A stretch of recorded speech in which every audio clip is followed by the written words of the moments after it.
Hey everybody, it's your old pal Uncle Phil, and I'm coming to you live from my new home. Those are the Alps. Those are the German Alps right behind me. I know the picture's probably washed out. I'm just doing this on my phone. That building back there, that's the school where my wife now works. This isn't our permanent house. This is some temporary housing. But this is only a kilometer away from where we are going to be living. So we'll have the same view of the Alps. And I got to be honest, it's pretty stunning. Didn't see this coming. Not the plan we had 6 months ago. But that's kind of what I want to talk about is the change of plans in the last 6 months. So you may know me from a variety of different things. You may, if you know me as Uncle Phil, it means you saw this channel before in 2025. If you know me as maybe Mr. B or Mr. Brian, then maybe you were in one of my classes that I taught when I taught high school for about 15 years. Or maybe you know me as Pastor Phil because you were at one of the churches where I worked for 17 years. And, or maybe you know me as Lardass because you were in middle school PE with me. And that was the name that I was affectionately given by the class bully. But maybe you don't know me at all. And that's fine. But in case you do know me and you've wondered where I've been, I want to tell you because it's been a wild and wacky 6 months. So I started this channel, although it's in a different little format than perhaps what you're seeing today, at the beginning of 2025. And I was working it and it was I was finding my way and it was beginning to get a little bit of traction. And I had found this community of vloggers who were just delightful people and really encouraging and everything. And it was going pretty well. And then summer hit. And since I'm married to a teacher, that meant we were suddenly traveling everywhere. And also we had a trip to go back to the US. We live here in Germany and we were like, okay, we got to go back to the US for a bit. And then we came back from the US and then I had to go to a class I'd agreed to do up in the Netherlands. And it was really intensive, like 12 hours a day, anyhow. And then I came back from that. And then pretty much it was time for my wife to start back to work. And if you know teachers at the beginning of the school year, it's always chaos and mayhem and kind of getting your rhythms down. And then we're at the end of August, and my daughter, our daughter who'd been living with us for about a year and a half here in Germany, she was going to go back to the US, and there were a lot of moving parts with getting her gone. She was leaving the second week of September. At the beginning of September, people started coming up to my wife saying, "Hey, have you seen this job? You should apply for this job at this school in Garmisch, Germany." And my wife was like, "What? What are you talking about?" And no, too much going on in life. And people kept coming and saying, you should apply, you should apply. And then a second round of urgent messages, we need to fill this position, came up. And apparently nobody had the right certifications except my unicorn wife. And so she applied, and I knew the minute she applied, we were going to get the job and move because my wife is amazing and she's never had a job interview that did not result in a job offer. So sure enough, she gets the job, but because technically she's working for the US government, she gets the job right at the end of September 2025. And as you may recall, on October 1st, the government shut down. Well, that was right after she'd gotten offered the job and said yes. And they had agreed on, the principal had said, here's the date, you'll come, the December 15th, mid-December for the last week of first semester so you can meet the students, and gear up for second semester. Great idea. That gave my wife time to finish up at the school she was at. She could get through the Christmas concert she had to lead. It was like, that works great. The problem is the government shut down and all the things connected with her travel and her orders and packing and moving, and it all just disappeared. Poof. Suddenly the people who were in charge of that were not going to work, I guess. They were, furloughed, whatever. So we went into limbo for 6 weeks while the government was shut down. We didn't know what was going on. We didn't know, does this mean the job is gone? Does it mean it's going to happen? Is it going to happen at a different time? We didn't know. 6 weeks. No clue. First week of, not the first week, the Monday before Thanksgiving. That's when it was. The Monday before Thanksgiving, she gets an email saying, your orders are processed, because the government had started back up the week before. Your orders are processed. They're ready to go. She logs in and it says, can't see the orders. And She's like, what? There's an error, some sort of tech glitch. She writes tech support. They're like, oh yeah, we know about this. It's a known issue. But see, we exist in the future. we're 7 hours ahead, 6, 7, 8, 9 hours ahead of the US, depending on where you are. And so by the time she's able to write tech support, she's left work for the day. They're writing back. She's getting it the next day. We're playing back and forth. They don't get this sorted out. It's Thanksgiving. Everybody stops going to work anyhow. So poof, we're waiting again. First week of December. So now we're 2 weeks away from when she's supposed to start the new job, right? December 1st. She still doesn't have orders. She finally gets somebody who can call and say, yes, I can get you your orders. You can look at them. We get them. She looks at them. They're wrong. It's so fun. She gets the orders. They're incorrect. Takes several days. Again, time changes the whole day. Thursday, December the 4th. Okay? Thursday, December 4th, she finally gets her correct orders sent to her midday. Now, this is 8 days before we're supposed to be driving to our new place, right? Like, we're supposed to leave the following Friday, the 12th. So this is 8 days before we're supposed to go, and she finally gets her orders. She says, okay, I need to figure out the move. So she calls a number. They call us, and they say, well, we have an opening. We can send people out to pack you tomorrow. Okay, sure, great. Send people out to pack tomorrow. They said, what we'll do is we'll pack you tomorrow, but we won't come and like load the truck until Monday. So you can stay in your house for the weekend, tie up loose ends. We'll leave your bed out, but we'll pack everything else. So get your suitcases that you need, because everything we knew was gonna go into storage, because we'd have to come down here and like find housing. So everything was gonna go into storage, potentially for a couple of months. So we were like, okay, so we had 16 hours to sort of go, okay, I guess take underwear? Like, what do we do? We were so unprepared. 8 o'clock in the morning, they show up to go, we're ready to pack you. And we're like, okay. At this point, we're just kind of like, do what you got to do. We'll hope for the best. Midday, my wife and I are just literally sitting in camp chairs on the driveway, trying to stay out of the way of the packers inside. And a moving truck pulls up. And this man gets out, and we exchange in, our sort of not great German. We're like, wie geht's? What are you doing here? And he says, I'm here to pack you and move you, or here to move you. And we're like, no, nine, Montag. They're not supposed to be here till Monday. He literally looked at us. I remember this. He looked at us and he shrugged, took out a pack of smokes, and lit a cigarette. Like, okay. Again, I know our German's not great, but I feel like we were clear. So we run inside and grab the guy who's sort of in charge of the packing. And we're like, hey, man, there's a truck outside claiming we're going today. And he was like, what? No, hold on. So he goes outside. They have kind of an animated conversation over on the driveway. And the guy in charge comes over and goes, well, could we go ahead and load it today?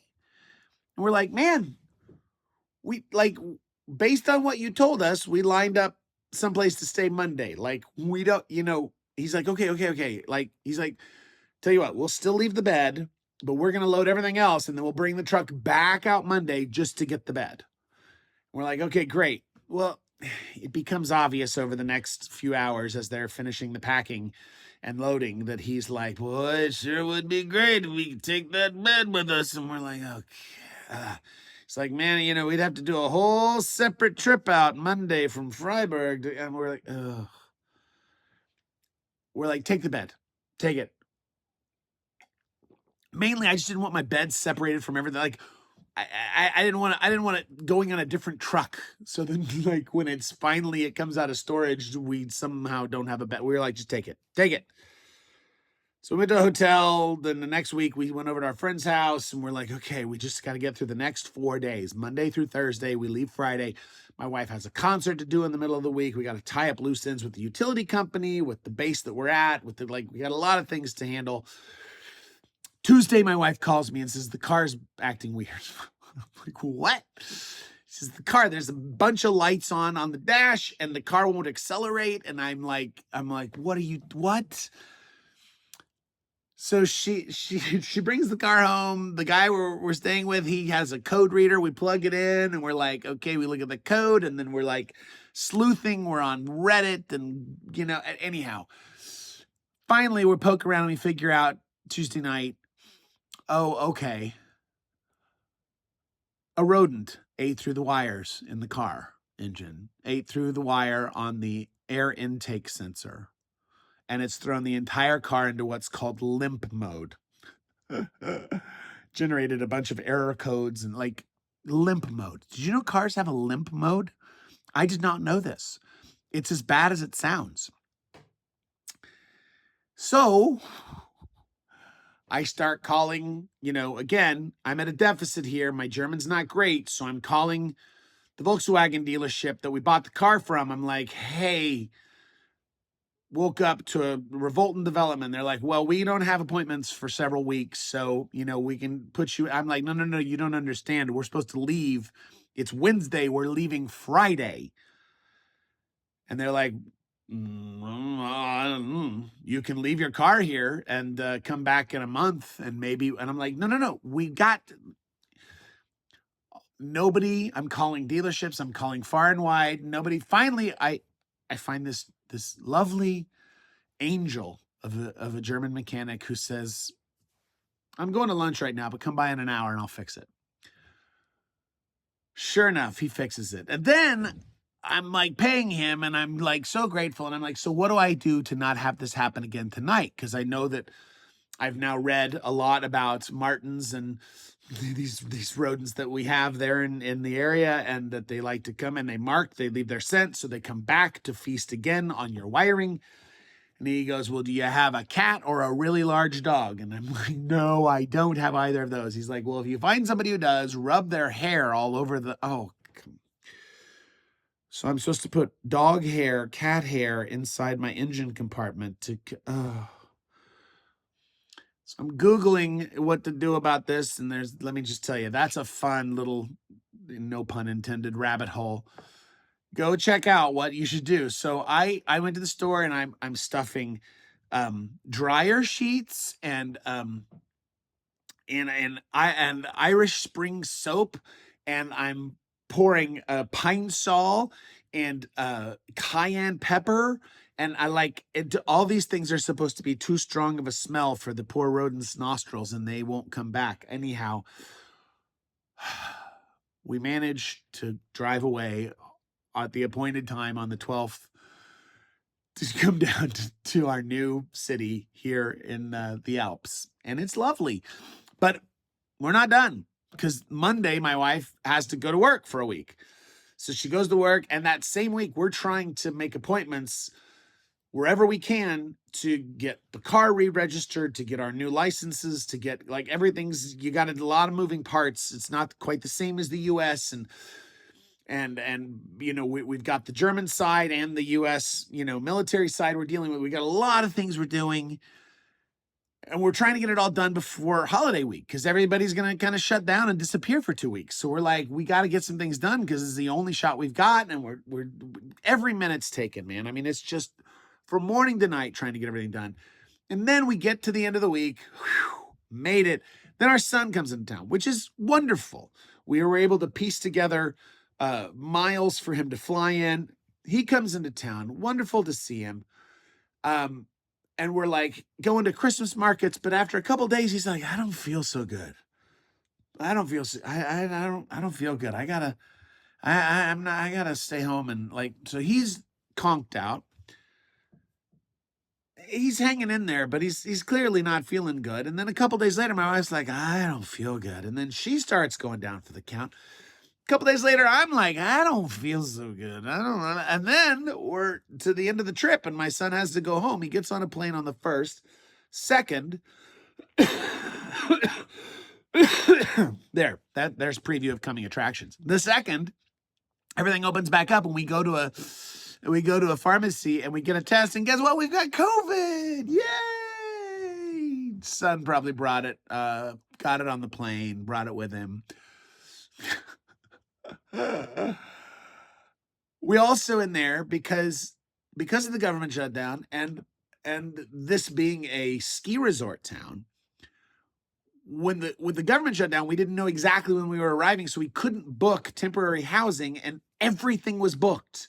So we've literally been in 4 different beds, 4 different locations, trying to piece together places to stay between here and Munich so that we could have a place to live until we can find a permanent place to live, which it looks like we have found a permanent place to live, about a kilometer away from here, which is great, but it won't be available till sometime in February. We're like, and then we got to today, which is the first day of second semester, and my wife is over at school behind me, and we're just trying to kind of survive. And that is why Uncle Phil, at least in part, has been absent. I've been a little busy. It's been a little chaotic, been a little bananas in the Bryan household. But I wanted to go ahead and start back up today because here's the thing. If I'm honest, part of it also is just an excuse because things were chaotic, but I was kind of not loving how my channel had been going in 2025. I wasn't in love with what I'd been doing. And I was kind of trying to figure out what direction I wanted to take things in. And I'm compulsive. So I was constantly like trying to think it through and go, well, I need to have a strategy and I need to know exactly what it's going to be about. And I need to know exactly how. And finally, I just kind of realized last night in bed, that's a bunch of bullshit, Phil. You're never going to, if you wait until you've figured out the right channel to make, first of all, right channel for what? Nobody's going to watch this. Probably this is just a document for my kids to have so that they can look back later and go, oh, okay, that's the kind of crazy we came from. Because, see, my parents are gone, and I don't have any sort of video or anything of them because I didn't, I'm old. I'm in my mid-50s, and we didn't grow up with cameras and phones to record each other. And by the time we did have phones, I didn't have the reflex to pull it out and record my parents. I wish I did, because I would love to have some artifacts of my parents' lives, because now I miss them, and I miss the stories they would tell. And those stories are gone. The things, the family lore that I'm losing the details on, that's just gone now. And so maybe my kids will want that later. So the truth is, probably no one's going to watch this. Maybe my kids will watch it when I'm dead. It doesn't matter what I talk about. I can talk about anything I want to because nobody's going to watch. It doesn't really matter.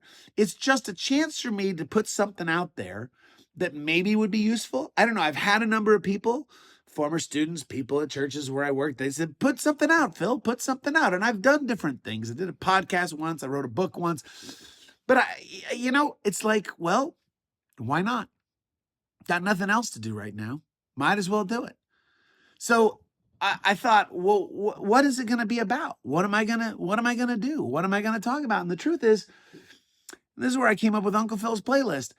It could be anything. If you go look at my playlists, I'm of an age. I started out on vinyl, records, and then went to 8 tracks. We had 8 tracks when I was a baby, or when I was young too. They probably had them when I was a baby, but I remember 8 tracks, and then we had cassettes, and then CDs, and of course, vinyl never really went away, and then we went to streaming, MP3s, and now you just pay for Spotify or Apple Music or whatever, and you just have all the music in the world. But I used to make mixtapes for people. I used to make, playlists, and I took great joy. I remember before our twins were born, I was like, I don't want to listen to Barney. I really don't. So I started making playlists of good music, everything from Tchaikovsky to Led Zeppelin to, Dave Brubeck. And I was making playlists that had just all the good music on it. And it could be anything. And if you hit random, if you hit shuffle, you never knew what was going to come next. And I thought, well, that sort of sums up where my brain goes, is you never know what's going to come up next. So welcome to Uncle Phil's playlist. It could be about anything. Knowing me, most of the time, it'll probably be about, existential, dread and big philosophical and theological questions that are rumbling around in my head and have been since I was, 4 years old.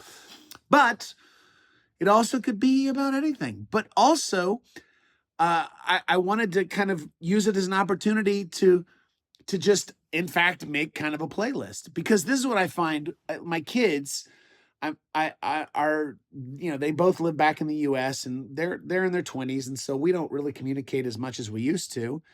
But I find myself going, "Oh, you should read this," or "Oh, you should listen to this." I'll send them a message. "Oh, you should watch this. You should check this out."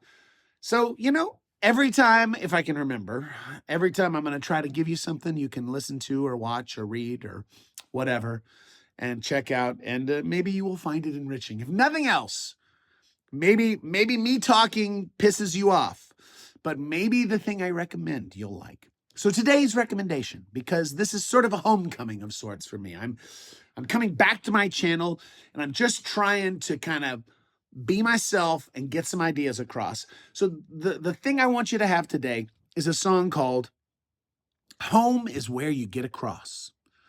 Home is Where You Get Across by Chris Whitley. Home is Where You Get Across by Chris Whitley. And there's a couple of versions floating out there. You want the one off of, they're all good, but you want the one off of Live at Martyrs. Like martyr, like somebody who's killed for their beliefs. Live at Martyrs, Chris Whitley, Home is Where You Get Across. It's a great song, but it also just sort of, it seems to fit today. I'm back home and I'm hoping to just get across. To conclude, I'm going to do something that in tribute to my dad. My dad was my hero, and a very good man. If I'm ever half the man he was, I will have accomplished something. But my dad was very serious about his faith and his beliefs. He was a pastor. He was a minister his whole life, and he was also like so serious. I mean, he wasn't a serious person all the time. Like, he had a big sense of humor and everything, but like, for instance, he didn't like read fiction or like to watch movies, because he was like, why would I watch something make believe if I could go like read a book on philosophy or theology or history, something real, something that matters. Like, he was like, just didn't compute to him. Like, why, well, so deep waters, my dad, he thought a lot. He was the thinky sort of guy, and very, very interested in his religious beliefs, in theology. And yet, by the end of his life, he'd gotten to the point where he sort of realized a lot of time gets wasted arguing over dumb bullshit. Like, it's just a lot of time wasted on things that don't matter. And so he kind of distilled it all down to something. And he would interact with people, in particular, because my dad's health wasn't great at the end of his life, and so he was kind of in and out of hospitals and like assisted living things, and a lot of people caring for you. So you have a lot of staff. Somebody comes in to take out your trash, somebody comes in to give you your medication, somebody comes in to check your blood pressure, somebody comes in to, just a lot of people. It didn't matter who you were. When you walked in the door, my dad would, because he cared about people, he'd ask, "So what's your name?" They'd say, "My name's John." And my dad would go, "John, nice to meet you. My name's Bill. My name's Bill.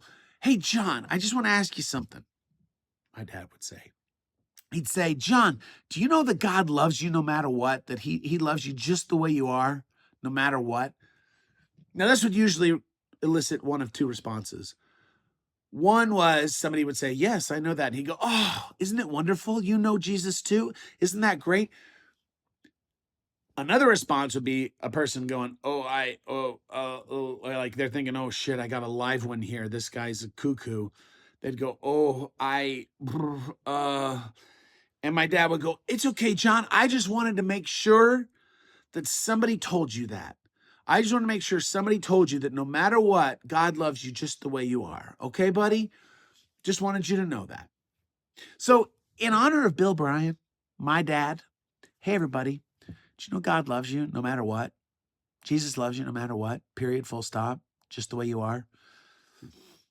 Whether you're saintly or terrible, he loves you period. That's that. And to conclude, for me, for Uncle Phil, because there's so much fighting and division and just shit talking on the internet, I want to make sure you know that I, for myself, wish grace, peace, and love to everyone. So that's it for today. Home is where you get across. Chris Whitley, live at Martyrs. First song on Uncle Phil's playlist. Catch you next time.